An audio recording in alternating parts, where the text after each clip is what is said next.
Napoleon Bonaparte France का एक मशहूर और कामयाब फौजी जनरल और बाद में फ्रांस का शहंशाह था।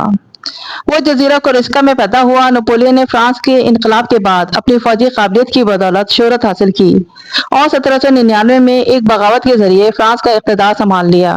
नेपोलियन ने फ्रांस की फौजी अकेडमी में तालीम हासिल की और अपनी जंगी हिकमत अमली और गैर मामूली जहानत की वजह से तेजी से तरक्की की। वो 1796 में इटली की मुहिम में कामयाब रहा, जहां उसने कई बड़ी फतूहात हासिल की और फ्रांस को एक मजबूत फौजी कुव्वत बनाया।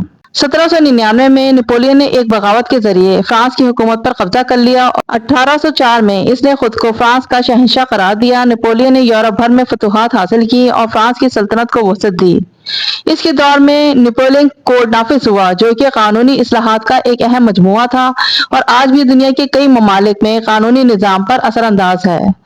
नेपोलियन ने यूरोप भर में कई कामयाब फौजी मुहिमात चलाईं। नेपोलियन का जवाल 1812 में रूस पर हमले के दौरान शुरू हुआ, जब रूस की सर्दी और नाकाफी सप्लाई की वजह से इनकी फौज को भारी नुकसान उठाना पड़ा। 1814 में नेपोलियन को इत्तेहादी अफवाज ने शिकस्त दी और इसे अल्बाके जजीरे पर जलावतन कर दिया गया। वो 1815 में वापस आया और 100 दिनों के लिए दोबारा इक़्तिदार पर काबिज हो गया।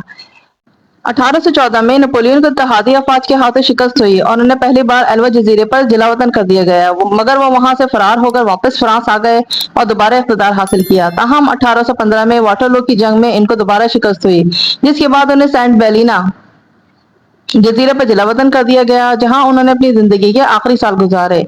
नेपोलियन की मौत 5 मई 1821 में हुई। नेपोलियन एक मुतनाज़ शख्सियत रहा है, लेकिन इसकी फौजी कामयाबियां और कानूनी इस्लाहात तारीख में अहम मकाम रखती हैं।